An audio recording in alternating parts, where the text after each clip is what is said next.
A Toyota, a marca automobilística mais amada do mundo. Famosa por construir veículos de qualidade e confiabilidade excepcionais, com especial destaque às suas picapes, como a Hilux. Veículos feitos para enfrentar qualquer tipo de terreno e situação, seja na cidade, floresta, desertos e, é claro, zonas de guerra.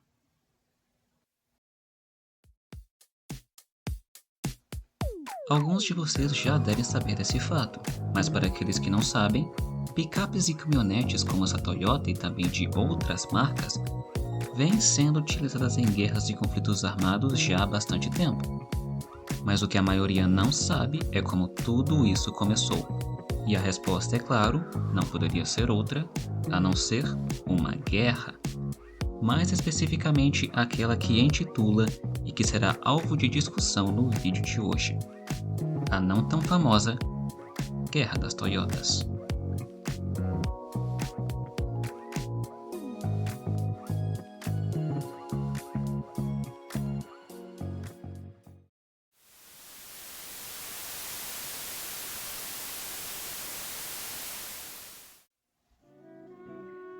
Antes que possamos discutir o conflito propriamente dito, é necessário que nós tenhamos um pouco de contexto histórico, começando primeiro por uma breve história dos dois países envolvidos nesse conflito.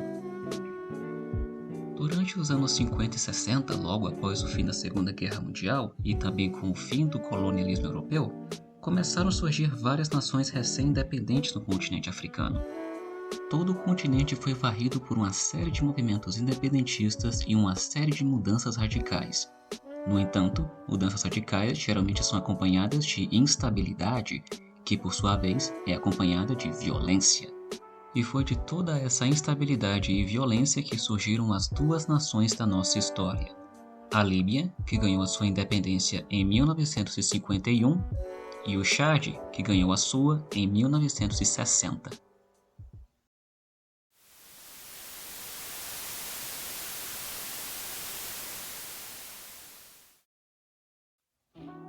Durante anos, a Líbia pós-independência foi governada por uma monarquia liderada pelo rei Idris da Líbia, e durante boa parte desse tempo o país africano permaneceu sendo bastante pobre, até que, em 1959, foi descoberta uma grande reserva de petróleo no país, o que tornou a Líbia em um dos países mais ricos da África naquela época. No entanto, toda essa riqueza estava concentrada nas mãos de apenas um homem, que era o rei Idris. Por causa disso, começou a crescer um grande descontentamento popular em relação ao rei, que se espalhou também para as forças armadas. E todo esse descontentamento culminou em 1969, quando um grupo de 70 oficiais do exército líbio iniciaram um golpe de estado contra o monarca, que acabaria por ser deposto. Após o golpe, a Líbia virou uma república e o seu rei foi substituído pelo oficial que havia liderado o golpe, o coronel do exército líbio, Muammar Gaddafi.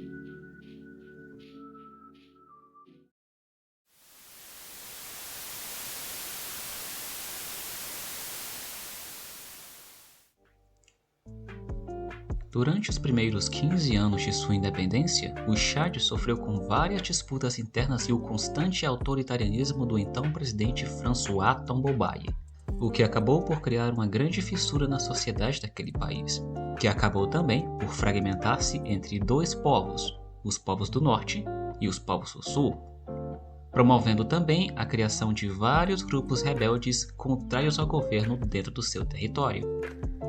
Por causa disso e para manter-se no poder, Tombobaye passou a agir de modo cada vez mais autoritário e brutal, o que o levou a perder o apoio das elites sulistas, que controlavam a maior parte do exército.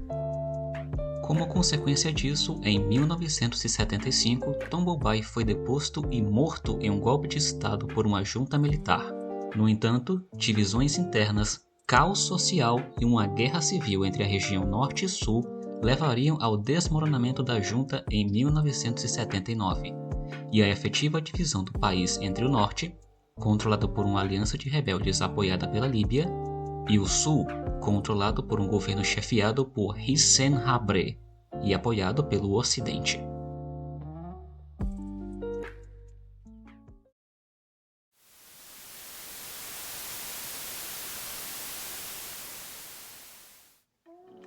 Alguns anos após a sua tomada de poder e após estabelecer-se como ditador de fato da Líbia, Muammar Gaddafi passou a ter um grande interesse nas terras ao norte do Chad, com alguns dos possíveis motivos sendo a sua sede expansionista e também a possibilidade de haver reservas de urânio naquela região, que seriam bastante úteis para um possível programa nuclear líbio. E por isso, em 1972, foi assinado um acordo bastante controverso entre a Líbia de Gaddafi e também o Chad, que naquela época ainda estava sob o poder de François Tambobaye. Naquele acordo, a Líbia pagaria a soma de cerca de 40 bilhões de libras esterlinas para o Chad, em troca da posse de uma faixa de terra chamada de Faixa de Al-Zoul.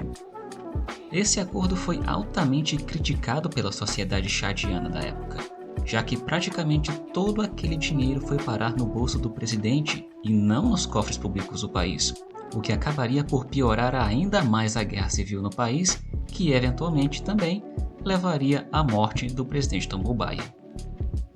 Em 1983, 4 anos após o golpe de Estado que matou o presidente François Tambobaye, Muammar Gaddafi da Líbia, se aproveitando do caos e da guerra civil que via se desenrolando no Chad, ordenou a ocupação de toda a parte norte daquele país e começou também a apoiar e financiar forças nortenhas que eram contrárias ao governo do Chad, que se uniriam e formariam a GUNT, que do francês significa Governo Transnacional de União Nacional. No entanto, o plano de ocupação de Gaddafi acabou sendo atrapalhado por uma intervenção francesa, que acabou também por limitar o avanço das forças líbias e nortenhas até o Paralelo 16, que era uma região árida e muito pouco povoada.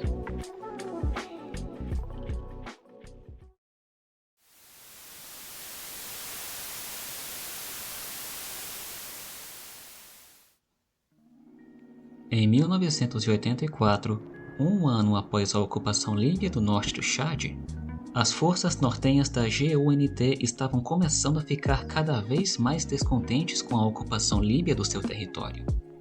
Aproveitando-se disso, o governo sulista, já liderado por Hissène Habré, começou a reforçar sua posição como o único governo realmente legítimo do Chad. E com apoio ocidental cada vez maior, Habré começou a atrair as facções menores e mais descontentes da GUNT e as colocou sob o seu próprio comando. Com a GUNT cada vez mais fraca e com o descontentamento com a ocupação líbia cada vez maior, em 1986, Hissène Habré começou a fazer vários pequenos ataques contra as forças líbias de Gaddafi, com o intuito de enfraquecê-las até o momento do ataque final. Em 1987, a GUNT já tinha praticamente desaparecido, assim também como o apoio local às forças líbias de ocupação. Habré sabia que esse era o momento ideal para atacar as forças de Gaddafi, mas ele sabia também que não tinha os recursos materiais necessários para isso. E por isso, decidiu pedir ajuda aos seus aliados ocidentais, especialmente a França. O apoio francês consistia em armas leves, munições, mísseis antitanque e também um eventual apoio aéreo. Mas a contribuição mais famosa foi, sem sombra de dúvida, o fornecimento de 400 picapes da Toyota, modelo Hilux e Land Cruiser, fato que levaria a guerra a ser chamada posteriormente de Guerra das Toyotas. Após receberem as suas Toyotas, os chadianos usaram de toda a sua criatividade e equiparam as picapes com blindagem improvisada, metralhadoras e mísseis antitanque Milan fornecidos pelos franceses. E finalmente, após um ano de preparação, Habré estava finalmente pronto para sua maior e final ofensiva contra as forças de Gaddafi.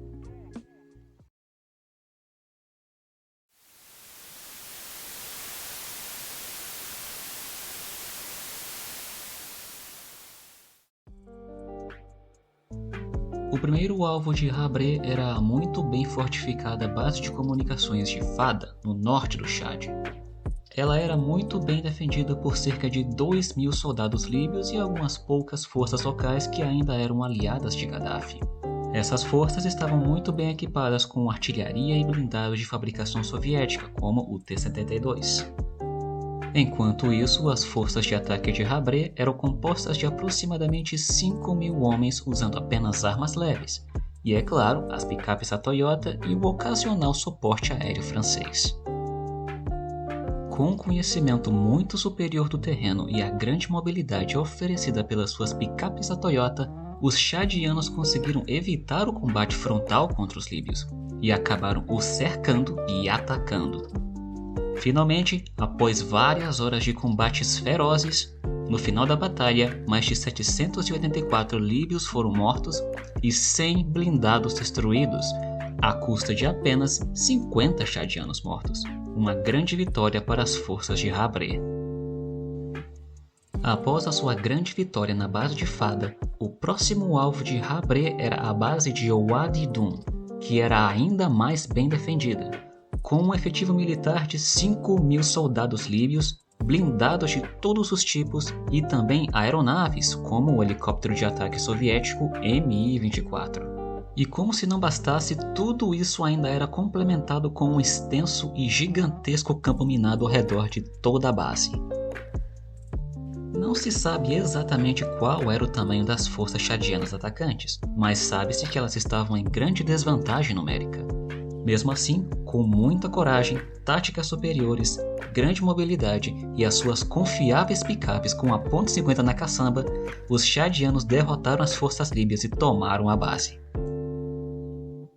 Após essas duas batalhas, os chadianos perceberam que a extrema mobilidade das suas Toyotas permitiu lançar ataques tão rápidos que os líbios simplesmente não conseguiam se organizar rápido o suficiente para montar uma resistência efetiva. Perceberam também que as picapes literalmente conseguiam fazer círculos ao redor dos blindados líbios, cujas torres simplesmente não conseguiam girar rápido o suficiente para atirar nas Toyotas. Mas, sem sombra de dúvidas, a maior descoberta dos chadianos era que quando dirigindo com as suas Toyotas a 100 km por hora através de campos minados, a velocidade e a leveza das picapes simplesmente não era o suficiente para ativar as minas, e as poucas que se ativavam só explodiam quando as picapes já estavam bem longe. Nos primeiros 3 meses da ofensiva, mais de 3.000 soldados líbios foram mortos e centenas de veículos e aeronaves foram destruídos ou capturados. E, com o apoio da Força Aérea Francesa, o avanço dos chadianos era basicamente imparável.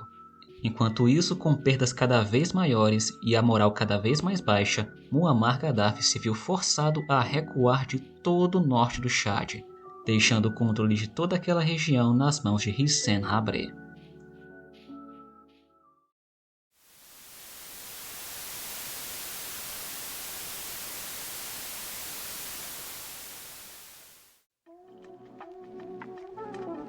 Mesmo após tantas derrotas humilhantes e a perda da maior parte do norte do Chad, Gaddafi ainda tinha sob seu controle a faixa de Al-Zul, que tinha sido vendida fraudulentamente pelo antigo presidente chadiano François Tombobaye. Por sua vez, Hissène Habré, com um enorme apoio popular após as suas grandes vitórias contra a Líbia, começava a planejar um ataque final para expulsar os líbios de uma vez por todas de todo o Chad, incluindo a faixa de Al-Zul. No entanto, aquele ataque não teria apoio aéreo francês, já que eles se recusavam a atacar a faixa de Al-Zul, pois eles reconheciam aquela terra como pertencente à Líbia. Mesmo assim, Habré estava decidido e decidiu atacar a faixa de Al-Zul com ou sem apoio aéreo francês. No entanto, a falta do mesmo fez com que os chadianos sofressem algumas derrotas iniciais, mas mesmo assim, eles continuaram avançando. E finalmente, após vários meses de guerra ininterrupta, os chadianos iniciariam a sua maior e final ofensiva contra as forças líbias. O ataque final tinha como alvo a base aérea de Matin al-Sarra. O ataque contra aquela base começou bem no meio da noite, o que pegou os líbios totalmente desprevenidos. E, usando de toda a sua mobilidade oferecida pelas suas Toyotas, e é claro, do elemento surpresa, os chadianos conseguiram uma grande e estrondosa vitória, com mais de 1.000 soldados líbios mortos e 300 capturados, assim como 32 aeronaves destruídas, como os caças MiG-21, MiG-23 e também helicópteros de ataque como os Mi-24, aeronaves muito avançadas para a época e, é claro, bastante caras também.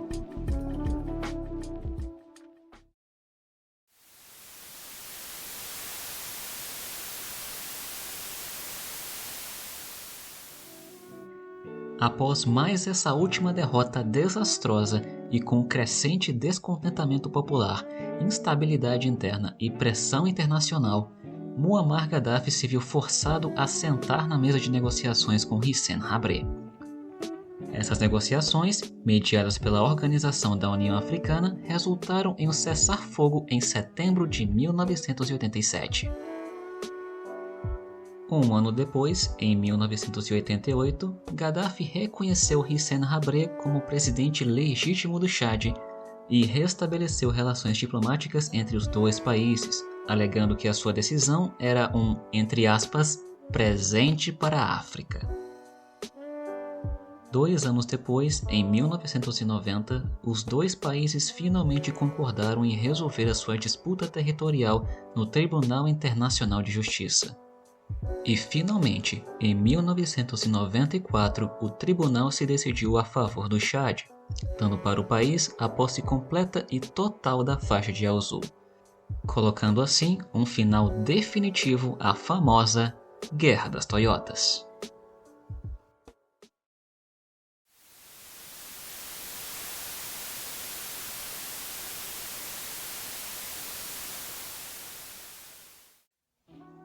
A Guerra das Toyotas teve um impacto bastante profundo nas mentes de vários comandantes ao redor do mundo, especialmente aqueles de grupos insurgentes, terroristas e grupos assimétricos em geral. Veículos leves e armados com metralhadoras e sem nenhum tipo de blindagem já são um conceito bastante antigo, com um dos mais antigos sendo a Tanchanka da Primeira Guerra Mundial, uma invenção russa que era literalmente um cavalo puxando uma charrete com uma metralhadora na traseira.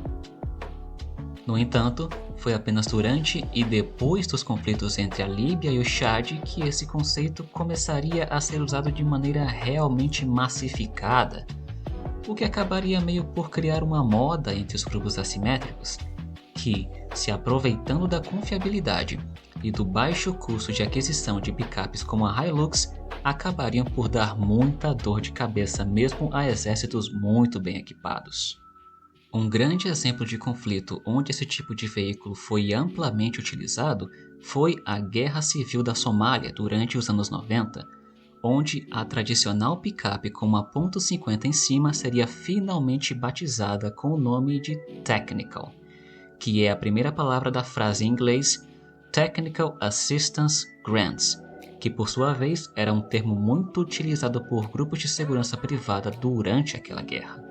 Desde então, os famosos Technicals vêm sendo utilizados em quase todos os conflitos armados até os dias de hoje, como por exemplo a Síria, o Iraque, as guerras de cartel no México e até mesmo na Ucrânia.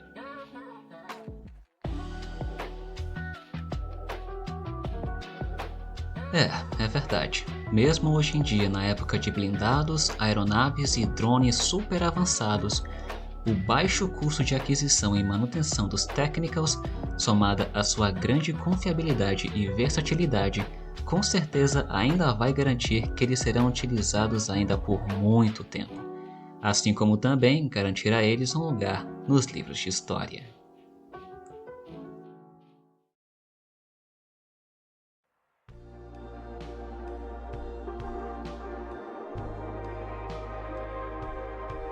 Se você gostou desse vídeo, não se esqueça de deixar aqui o seu like, se inscrever e ativar o sino das notificações. Obrigado por assistir e até o próximo vídeo.